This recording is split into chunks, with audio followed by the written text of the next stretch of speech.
The views and opinions of the hosts and guests are their own and do not necessarily reflect the position of the management and staff of Guardian Network.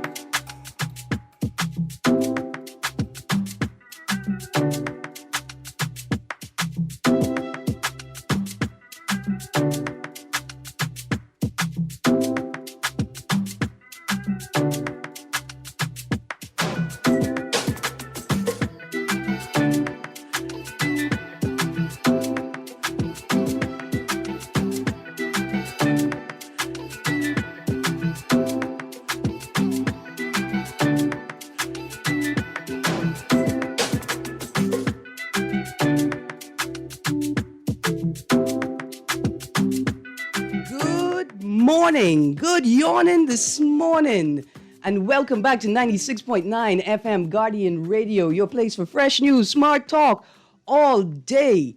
It is Wednesday, the 23rd of June, and you are on the clock with Erin, Greene, and my guest co-host, Mr. Darwin Thompson. Good morning. On the clock, we engage organizations, institutions, social and cultural leaders, and ordinary people to better understand the impact of public policy, private sector development, and emerging social and consumer trends. On the clock, we have conversations that help us understand and navigate a rapidly changing Bahamas. Today's show is brought to you by the Department of Inland Revenue. Now let's get right to it. I got a little bit of housekeeping. Did you know the 2021 Statistics Act makes provision for the establishment of the National Statistical Institute that will operate as an autonomous corporate body to replace the existing Department of Statistics. The Institute would implement world-class standards for collecting, compiling, analyzing, and publishing official statistics. This message is brought to you by the Ministry of Finance. Good morning. Good morning, Mr. Thompson. How are you doing?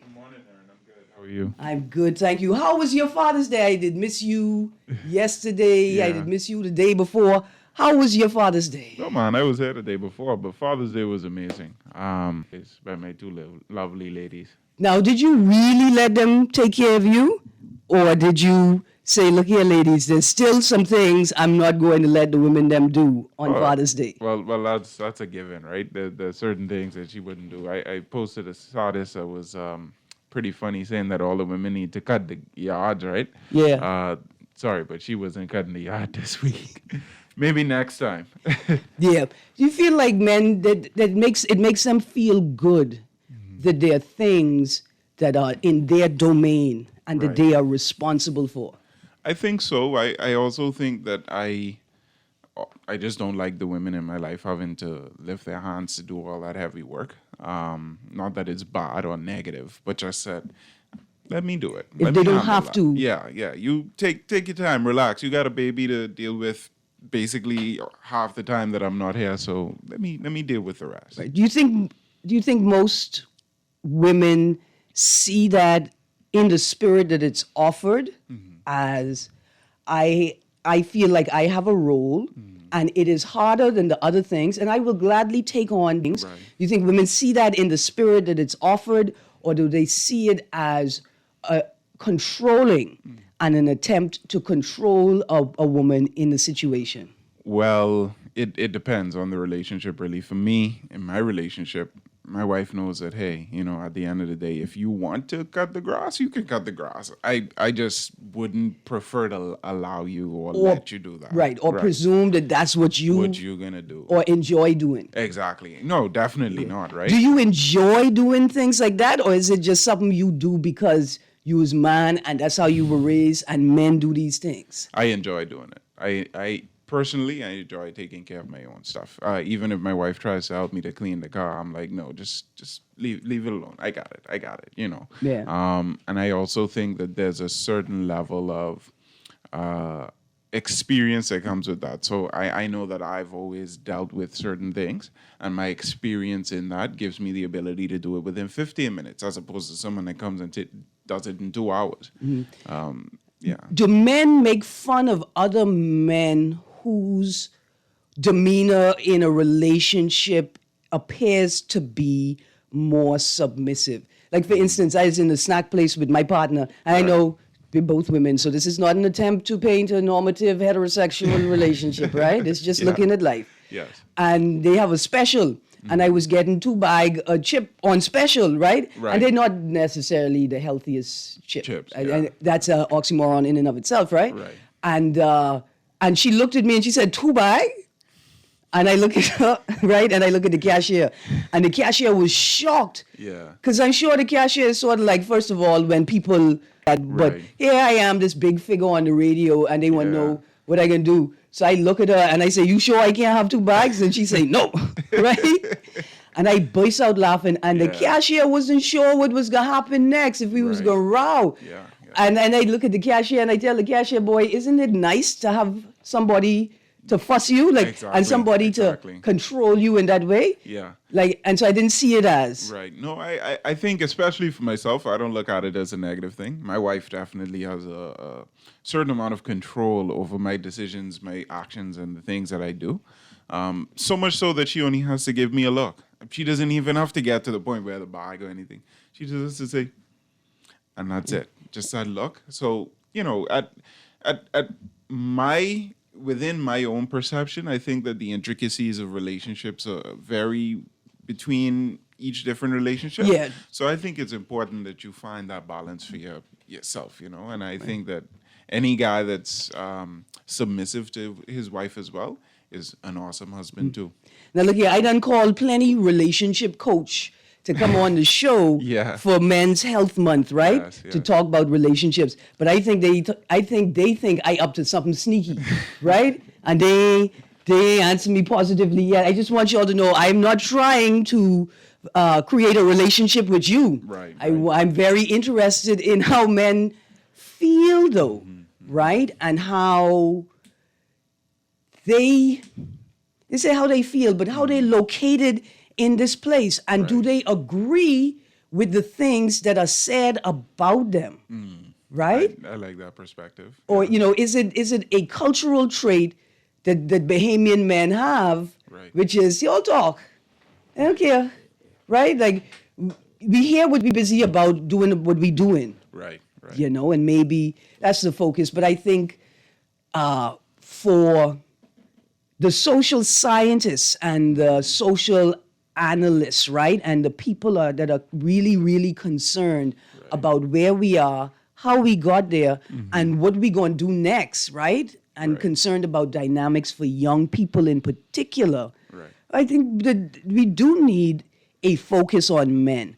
You know, whether you come from a what you'd call an extremist or hyper-feminist perspective that men are the source of all the problems women experience, so we need to fix men. Before you could fix men, you need to practice empathy and understand truly what the problem is, right? If you take it from that perspective. Yes. But from the other perspective, which is, look here, men are a part of this system. We need to understand them. More importantly, we need to create an environment where men can understand themselves Exactly. and make healthier and more informed decisions for themselves, about themselves, right? I think that's very important. I think when we look at the state of politics in this town and we ask ourselves, how is the political culture devolved to this place where it is chaotic, it is hypocritical, right? It is antithetical. We also have to acknowledge that those people are us. They come from society generally. And if we are going to continue on with this perspective that men are going to lead the nation, then we need to figure out what is going on with men. Right. Because men could, I mean, and at this point, men could say what they want. There's things going on. Of course, definitely. Even if you just take a look at the paper every now and then, you see the next 18-year-old taken to court Yeah. for another murder, right? Yeah. So what's going on? There's a trend. We just had 4 or 5 different young men under the age of 25, under my age, being taken before the courts. Yeah, the six men Right. on these particular charges. Exactly. So clearly there's a societal issue going on here. Yeah. Often when I go out, I'm not afraid or I don't get the anxiety that I would get around older men or middle-aged men that I would around other younger men. And that's because of the mentality. I know that there's a certain mentality within groups of young men, this invincibility that we feel that we can do whatever we want, however we want. And so the behaviors are different. You'll see that the more mature men are reserved, and even some of them a little bit crazy at times, right? But you'll find that the young men are desperately in need of guidance. Yeah. Desperately. Absolutely. And for a lot of those older men that are sort of hit maturity and they cruising now, right? Right. Like I think it's important for them to acknowledge, if this is the case, that it wasn't always this way, right? Exactly. Like younger men need to see in older, mature men this possibility, right? Right. That even though I'm in this chaos or I feel chaotic right now, Right. there is a possibility in the future that things will smooth out. Exactly. And most of the men I know who are mature, right? Right. They was, maybe a little roughish or a little badish, a little bad boyish. Yeah, Like yeah. plenty of us. And I say, I didn't have any sense when I was growing up. Same, right? Right? And a part of what saved us, my generation, is the lack of technology. Right. And that is all. Right? So you weren't recorded or Right. And I need yeah. I need plenty of my peers to understand that, right? Is that when you're trying to make assessments or judgments between the generations and you're about to make a moral judgment, right? Right. Remember that the difference between us and them is the cameras wasn't there. Because right? the stories are definitely there. Right. You hear the stories all the time. And even right? when we get as deep as something like the pregnancies, right? Yeah. No, the cameras weren't there to document the bellies, right? Like and so we create this sort of environment where young people feel like they are the first and only ones to have sinned. Right. Right? They are the first to have fallen in the eyes of God, and it's such a horrible thing without us acknowledging that we used to do the most foolishness, right? Right, And I mean, you could imagine the young people, if you're all hearing the stories of the foolishness we used to do. Now, not me, because my Grammy wouldn't let me off the side porch on East Street, right? But people used to get in planes and fly to Miami for breakfast, not to go shopping. And then we get there early, so we have breakfast before we go shopping for school supplies and food for the house and things. No. They used to get in their car and go zoom down to the airport and fly to Miami for breakfast. Like that's the main part of the trip. And then maybe we go do some shopping. But we can bring back some things, some fancy corporate, I don't want to even call the people them name, fancy breakfast and thing back to Nassau for the people. Like, let's not act like we are what they call it. Anyway, it's a fancy word that British people use. Like, we are the bastion, we are the standard of common sense and morality and ethics. Right. Right? And it's that connection to the truth that also allows the younger generation to look at persons within those age groups and say, wow, okay, you're genuine. So I Yeah. could look at Erin and I'd say, you're genuine about what you're doing, right? But then I look at someone else that's not as perfect, but acting 10 times as perfect. Yeah. Right? So that's that kind of not connecting with the truth and the reality of your situation puts us off. Yeah. Let me, Kermit, let's get to this caller. Let's see if the line is working. Hello. Good morning. How are you? Hey, morning, Erin. How you doing? I'm good, thank you. And how's the chick Chinese? Look here, the Chicchanis are good. They didn't. Anyway, that rain was good this morning, eh? And good morning to the young gentleman, and I encourage you to keep focused, bro. Miss Greene, is this an open show today, ma'am? It's kind of. It was about to be an open show because my farmer friend was late, but he Yes, ma'am. just show up. So But I can give you a few minutes. Yeah. Can you just engage me for a minute? Yeah. Miss Greene, okay. I need you to help me and maybe the young man who seems to have knowledge about life itself. Mm-hmm. Okay. This emergency order is up in August, right? Yeah. but the House is suspended until September. But Ms. Greene, let me ask you a question before you even answer that question.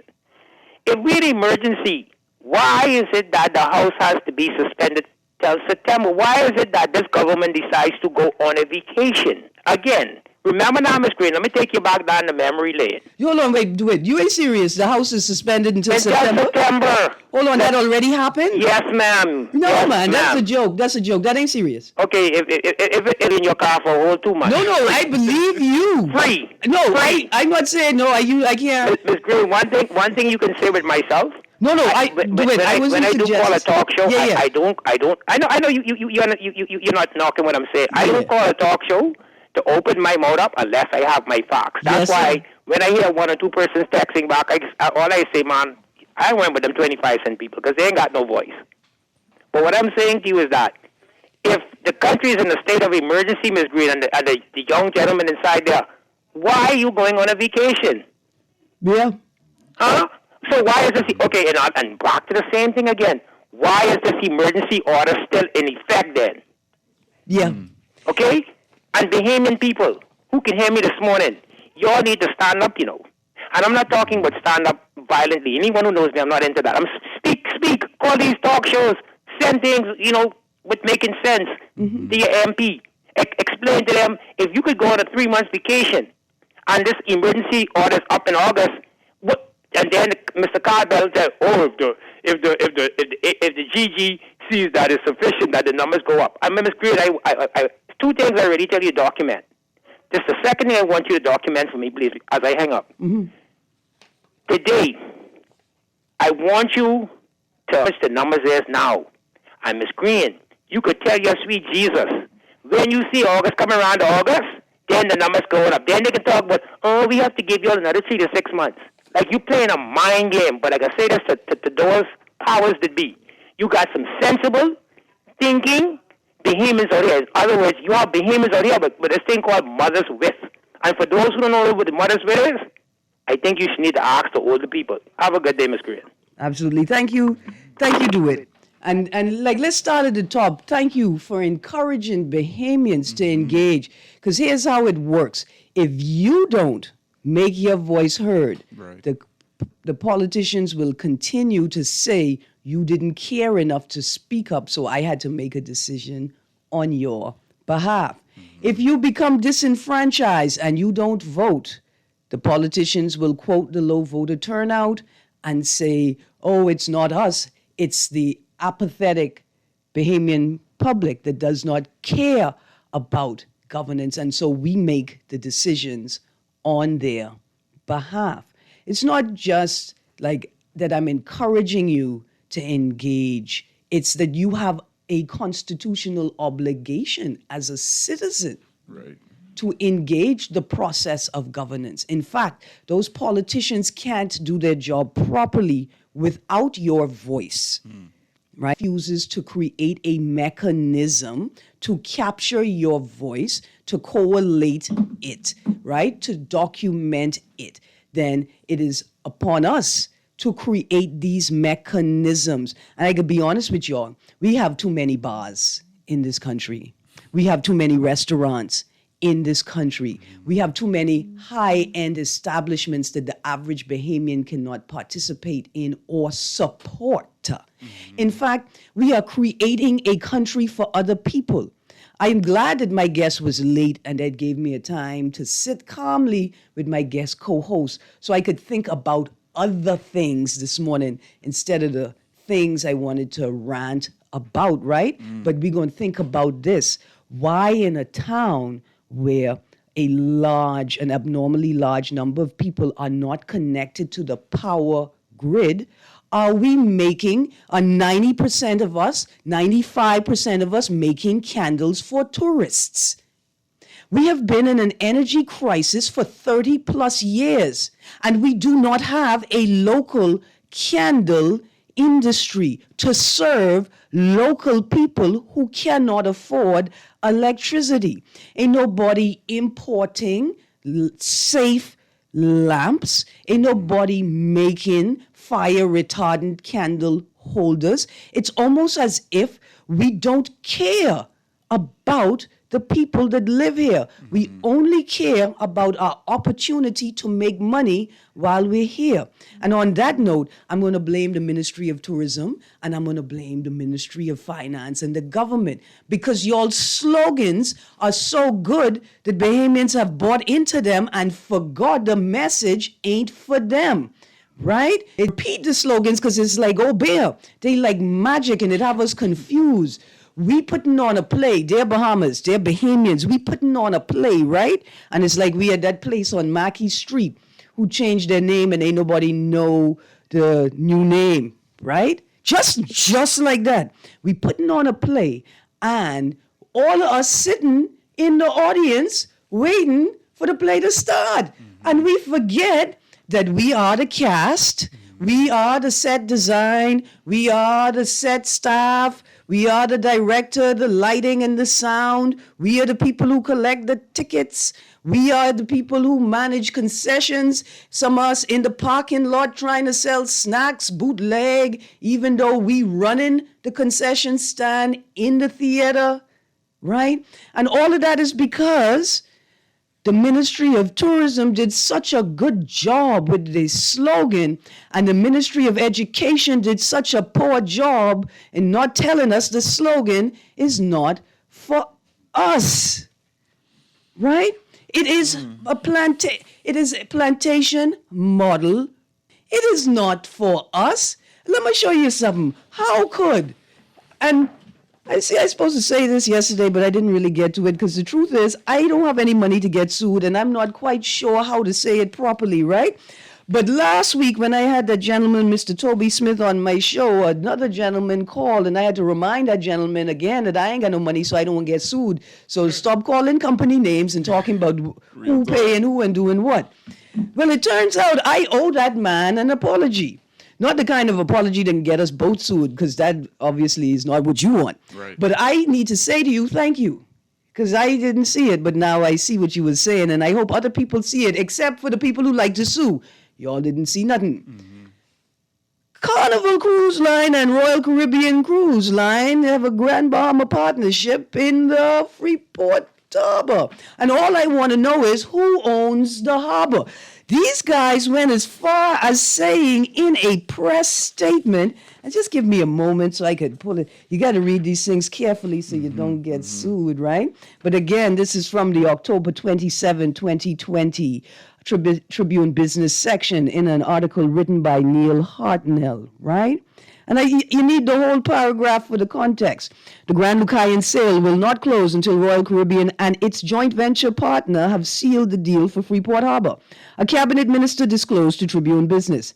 Dionisio de Aguilar, Minister of Tourism and Aviation, confirmed that ITM Group and the cruise line want to seal the entire transaction at once to protect their commercial interests and not hand an advantage to either Freeport Harbor government.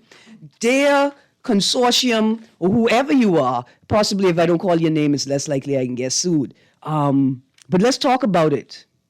How could you hand an advantage to the government of the Bahamas in a deal about Bahamian assets? What you gonna do? You gonna take the harbor with you when you leave? Is that the exit strategy? Is that the backup plan? What in this plantation tourism model system inspired you to say out loud that you need to make sure that the Bahamian government doesn't have an advantage in this negotiation? Well, this is a problem. First of all, the Bahamian government represents the Bahamian people, and you don't want to pick a fight with us because we don't just fly here, we live here. Right? Second of all, don't mind that the majority of us can't swim, you know. We could bubble. We could bubble long enough Bubble and float. to maintain our presence in the harbor. But that was just a joke. A far more serious response. Yeah. I just think it's important for you all to understand, because you're not the only consortium of companies. I want to say to the former BTPC, now Challenger Energy, whatever you change your name to, I know you are here in the business section because there's a beautiful story about you too. You are not negotiating with the Bahamian government. You are negotiating with the Bahamian people via the government. Given the current and existing political backdrop upon which these negotiations take place, you should understand that the government ain't in good standing with the people it work for either. And not just the F&M, successive governments. Don't mind, I can tell you who my guest is in the studio today, because the political culture ain't what y'all think it is.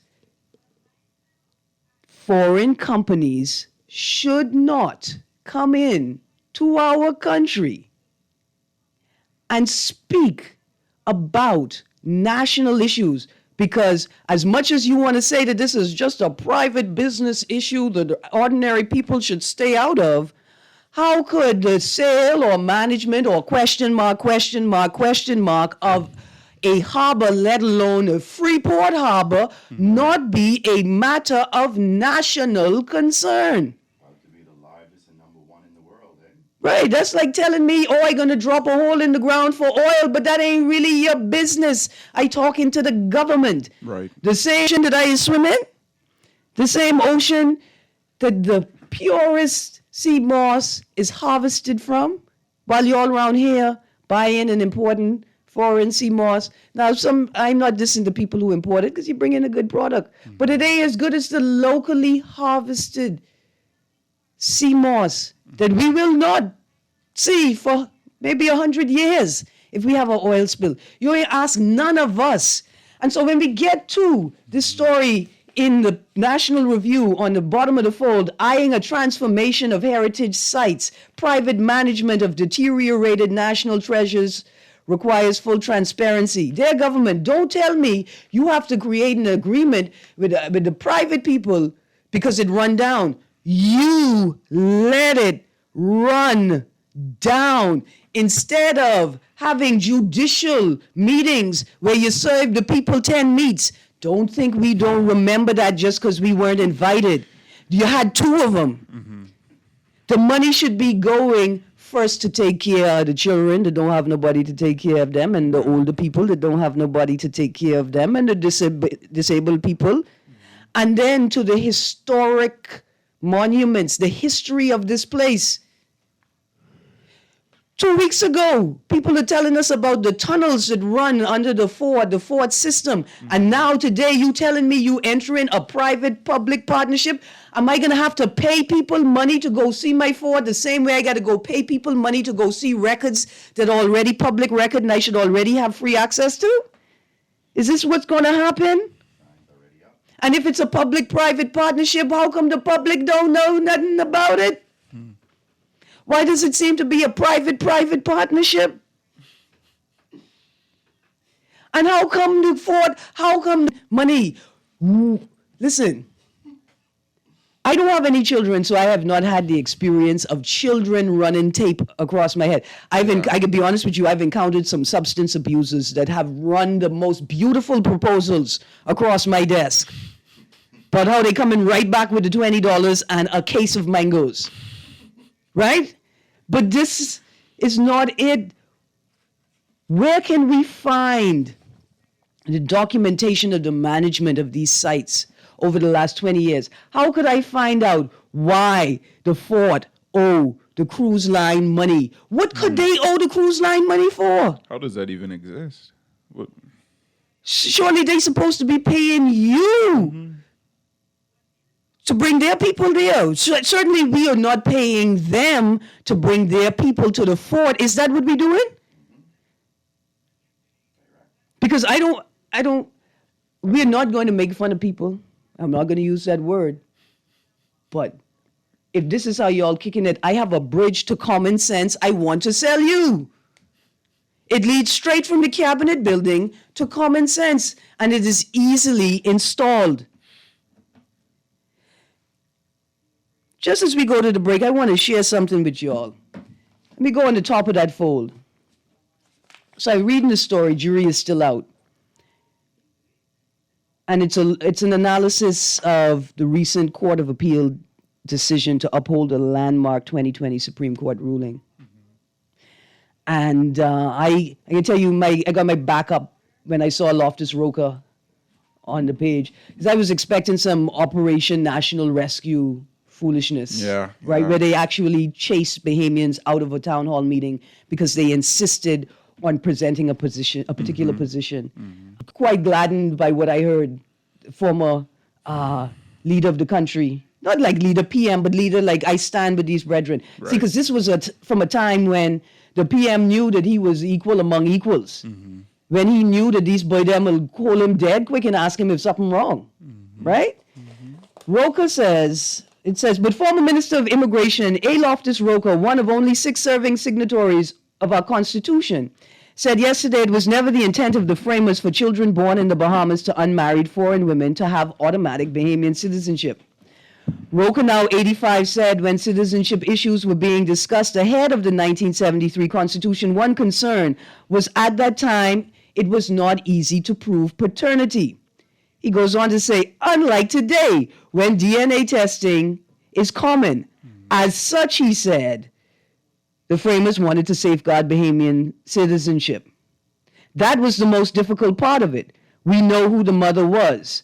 He goes on to say, acknowledging that much has changed since 73, Roca said, if you can prove it by DNA, then fine. I have no problem with that. I need you all to hear that. Roca changed, and I'm okay with it because we have the technology that helps us maintain the original intent. And I said that to say this. I want to send a shout out to Perry Christie, because from here on in, I must have to beat up on the PLP like they deserve it.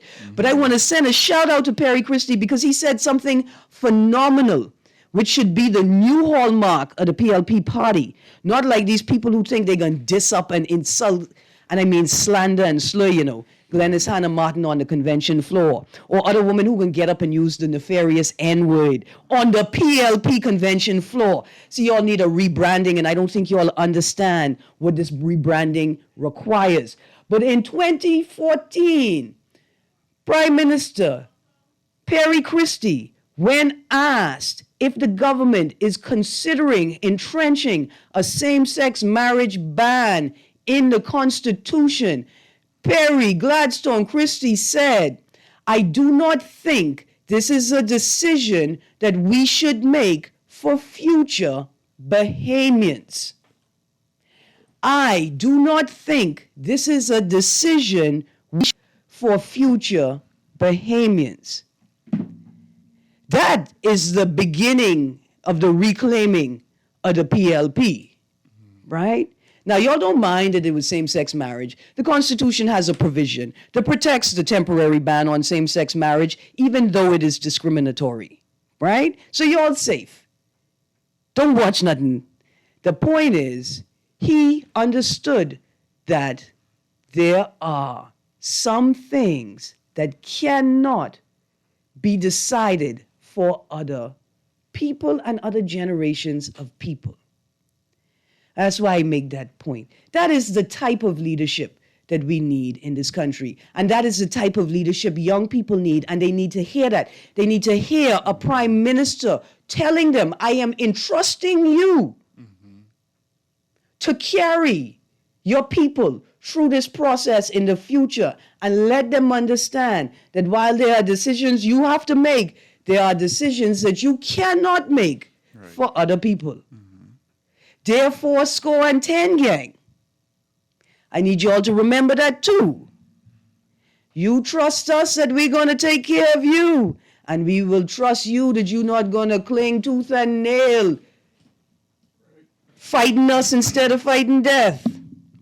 And for showing me this notice. There is a notice with an AMMC insignia on it that says, notice, no professional photography and or videography are permitted without authorization from the site supervisor.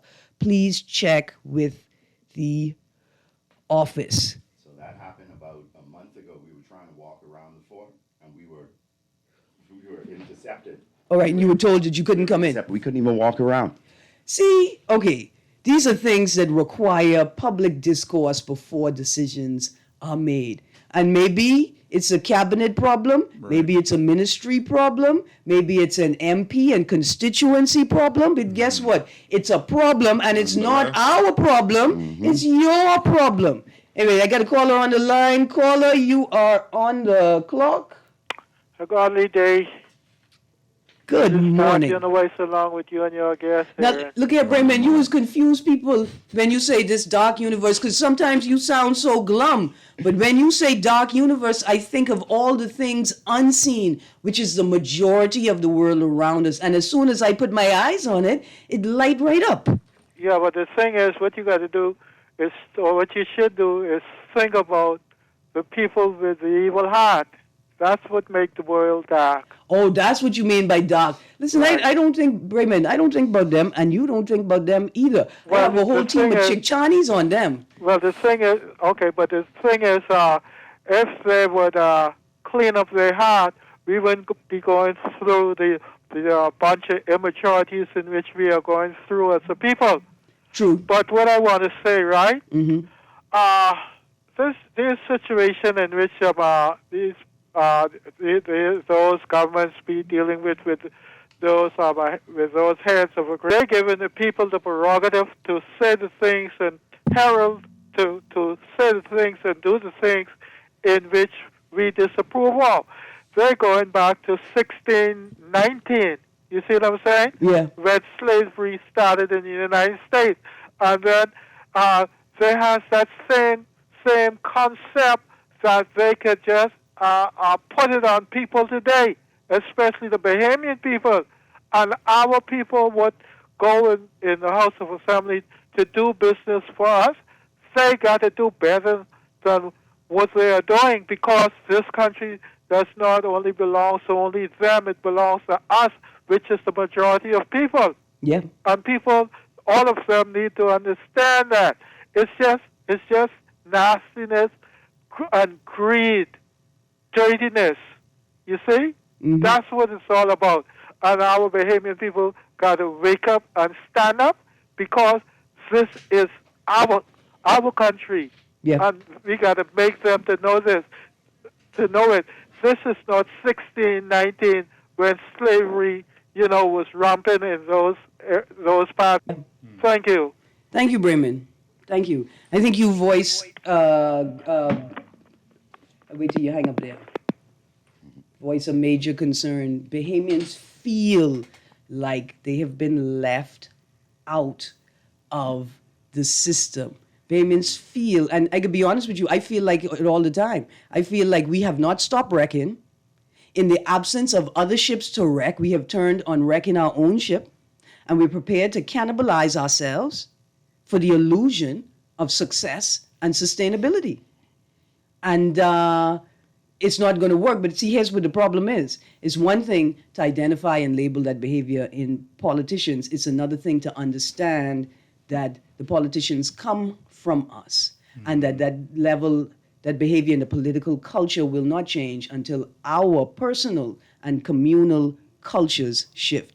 Kermit, it took me a long time. Let's go to a break. Callers, it come to you after the break. But you got a short time because my agriculture man is here, and we got to talk what to do with these 85,000 mangoes sitting all around New Providence right now. We will be right back after this break. In life, there are always challenges. Today, we find ourselves having to be more self-sufficient, socially aware, and technically savvy. At J.S. Johnson, we are committed to our customers by providing cost-effective insurance solutions. No matter what your insurance needs, we will always be here for you. Call 397-2100 or visit jsjohnson.com. J.S. Johnson Insurance Agents and Brokers, giving you peace of mind.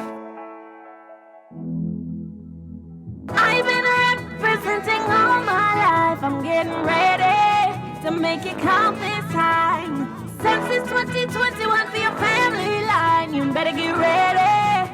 It's about that time. So tell mama to be ready. Tell it to the whole family. Go out the top for two. The count depends on you. So tell Ted to go tell below. Mark it down on your calendar. Since it's 2021, this one's for everyone. Crystal Cruises is is setting sail for the Bahamas once again. Crystal will follow the strictest safety protocols as guests travel to Exuma, San Salvador, Long Island, and more. With a commitment to keep communities and government, Crystal's decision to home port in the Bahamas will boost tourism and support the local economy. Learn more at crystalcruises.com.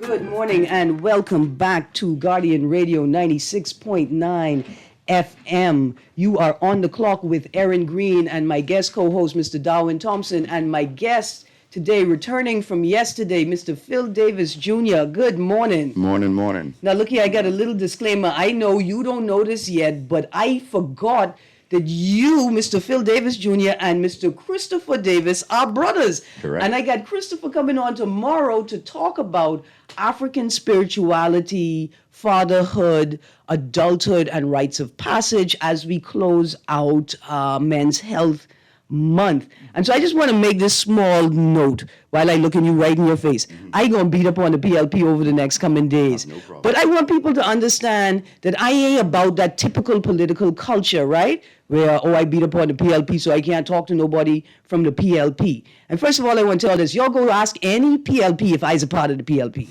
Go ask them. They're going to laugh at you. So I don't want y'all running around here about Erin is a PLP. Obviously, she only beat up on the FNM. I is beat up on the PLP.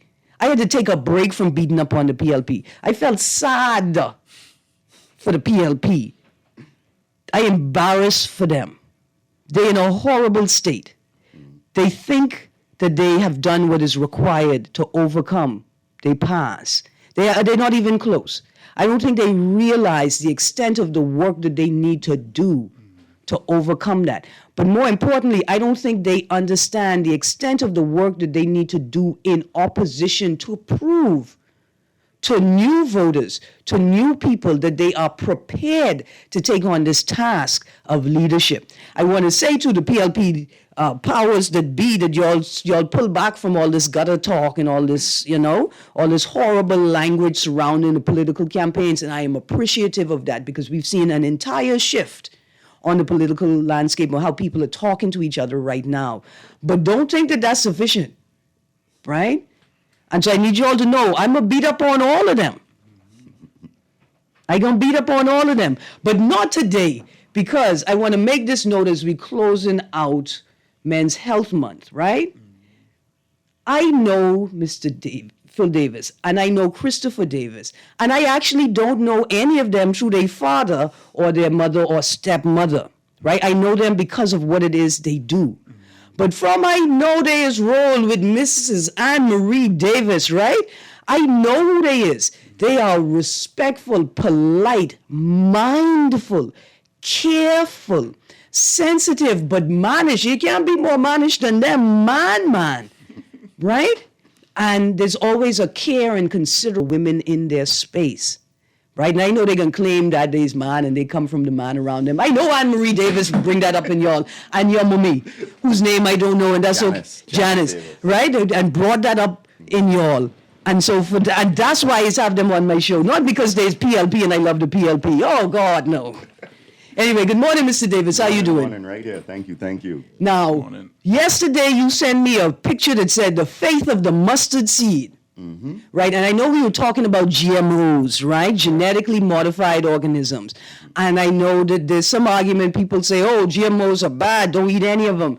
And then there are people who are like, oh, you don't know GMO is just a naturally hybridized plant, you foolish conspiracy theorists, right?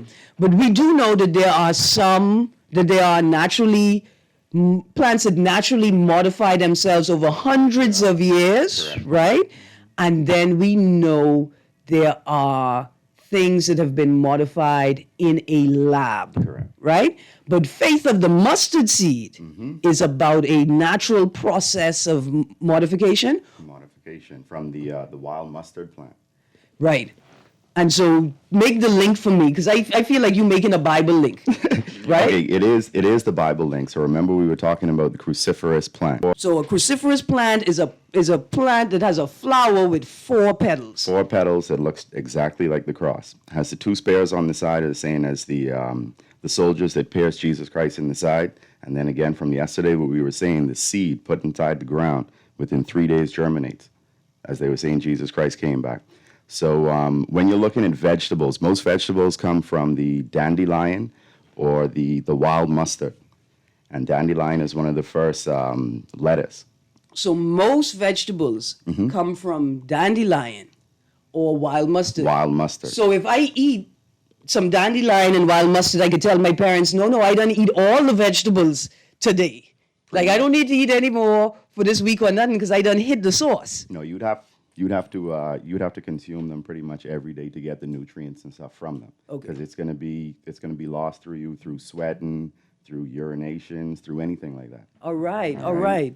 But when we're talking about the plants and where they derive from and everything, so when you're looking at the wild mustard, you can look straight down from the flowers, from the stem, from the leaves. These things broke off and started forming other organisms. So that's when you start looking at like the cauliflower coming from the leaves of the wild mustard.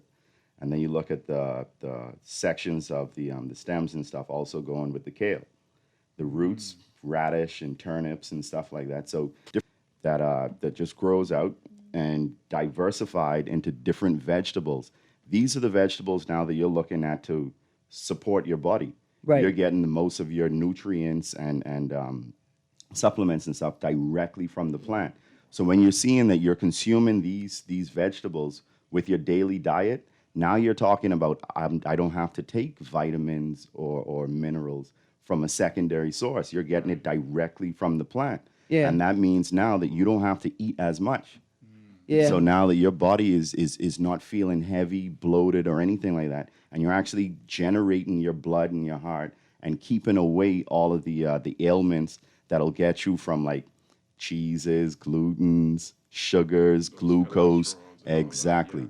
You get these things natural within the fruits and vegetables that you're supposed to be eating, that we're not supposed to be consuming other stuff. Because then you start looking at things like soda. Soda is being produced for us to break down the meat to help out the acid in the body, but it deteriorates your teeth and other things like that. So you're looking at cause and effects straight with your body. And if you go more holistic and natural, you're going to keep yourself way, way healthier. Yeah. Right. And so I'm what they call like a locavore. I focus on eating local, right? Part of that is the soil that you plant your feed in understands what your body needs, right? And will provide that from season to season. But also because the closer to harvest that you eat the food, the higher the nutrient count in the food. Correct. Right. But the earth itself knows exactly what you want. So if we were to take, like you're saying, if we were to take on the diet like an Eskimo, Yeah. Eskimo takes on more fats and stuff like that, but they need the Insulation. insulation to keep our climate. We're zone 11. It's a lot hotter here. So more of our food is going to have more of the chlorophylls, the sugars, the direct sunlight. That's what we're talking about, the conversion of sunlight into sugars and fruits. That's the chlorophyll and everything. Yeah. Same thing as the melanin. Yeah. It's going to be different. That fruit and vegetable that is grown here, it can be grown somewhere else, but it's not going to be exactly the same. And that's why I think the Bahamas could be the world leader in mangoes. I want to say good morning to my Jamaican friends who obviously have 7 million more mangoes than the Bahamas, but y'all don't have that limestone that feeds the mango and gives it the tang. So let me just go through the list on this image of things that we normally eat, things that are normal and regular to us. And even if you don't eat it, you know about it. There's broccoli, there's cabbage, that's our 2 go-tos. There's cauliflower, there's kale, there's turnips. And even if you don't eat a lot of turnips, you know what turnip is. And then there is kohlrabi, which is the one that's least, I think, known. Right. And each thing was developed for cauliflower and the broccoli were developed for the buds, right? For the heads. Because they're actually flowers. Right. They're unopened flowers. Right, that's what we eating. And then one of my most favorite parts of the broccoli, like locally grown broccoli, because you won't get it with the imported broccoli, is the broccoli leaves Oh, so sweet. and broccoli flowers. And in fact, my favorite saute is a broccoli leaf and tree spinach that I grow saute. Kermit, let's go to this caller dead quick. Good morning, caller. How are you? Good morning, Erin. Good morning. Can you hear me clear? I can hear you. All right, and good morning to your listeners all over the world. You say you just Mr. Davis in there? Yes, sir. Yeah. You're a farmer? Yes, sir. You said that's brave, son? Yes, sir. All right, I don't know if I ever had a chance to meet you, but respect, though. Pleasure, and, pleasure. Yeah, you was trying, Miss Greene, you was trying to, like, not differentiate or say the difference between the other mother for the next son and the next one. Well, no, what I was I had a really chance to meet all two of the mothers. And Uh-huh. I think they're human beings. And the Absolutely. the first one work in education. I like a lot, and the next one, all two of them is decent people, educated people. I expect good things with their children. Yeah. The children have to rise to the top. They have parents who install in them. And the good thing about their daddy is not biological daddy for so much us out here, but for so many Bahamian people. You understand? So I expect good things. Two things them. Not surprised. I mean, I like you saying, not because you love the PLP. I mean, it ain't my business to know that, but if it sounds so good, not only me love the PLP, you love the PLP too. I didn't say that. You love the PLP too. So Oh, listen, Lord. the next thing is that you say, what you observe, I don't know if it's still happening now, the PLP in a bad condition right now. Yes. They think they get it sorted out, but as far as you're concerned, they're sort of. Now, I respect you as a very smart, beautiful lady, like they say, right? Yeah. I can hear you beautiful. I'm worrying about what they see. Thank right? you, yeah? And yes, man. And I know you're smart too. But I want to know what to believe. When or if the PLPs get this one in the bag and the people decide to put them in there, what do I say but listening to what Erin Greene have to say? But listen, this is what I'm trying to tell you. I hang up and listen. Time going. Keep up the good work. Yeah, man, listen. Only the people know what they gonna do with the PLP. Only the people know. All I know is this, is that the PLP, if they love the people, if you'd like to make a the call, way please. they say they love the people, they know they have a lot more work to do before the sun come up again.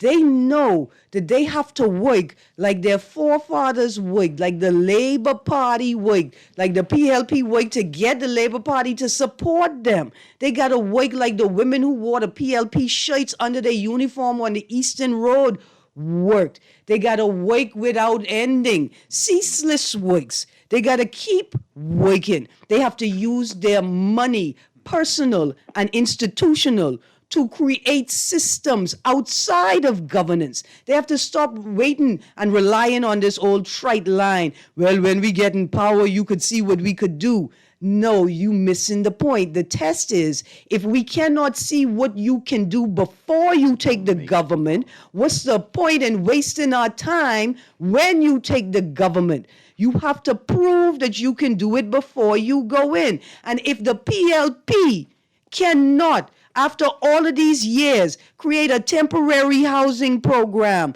and a temporary employment program, if they can't create a community tutoring program, if they can't do a basic farm and food distribution program outside of the halls of Parliament, then they have failed before we get to the election booth. It's that serious. It's that serious. I put it to you like this. I'm Erin Greene. I have some A-levels, some associate's degree. I don't have no bachelor's degree. I don't have no certificate or nothing. But I can't just jump up and pretend like I's no, not that even it. Thank you for that music, Kermit. I can't just get up and pretend like you can't expect much of me because I ain't got no degree. I can't pretend like because I ain't got the paper, then you shouldn't expect much of me. And the PLP knows if they can't do it outside of power, they can't do it inside of power. My producer is letting me know I am out of time. So I didn't even get to tell you all how to preserve your mangoes before they go to waste. But we got time. I'm going to tell you. And I'm sorry to my texters. One last text. How long does it take the seed of a freshly eaten mango to germinate and grow? Within 14 days. Now, it's important that you take it out of the pit. There's the seed inside of the pit, and you do not cover it with the soil. You lay it on top of the soil, put it inside a shaded area, cover it up with plastic bag. Within 10 to 14 days, you'll see a germination. If it has one shoot, it's a clone. If it has three, it's the exact. You out.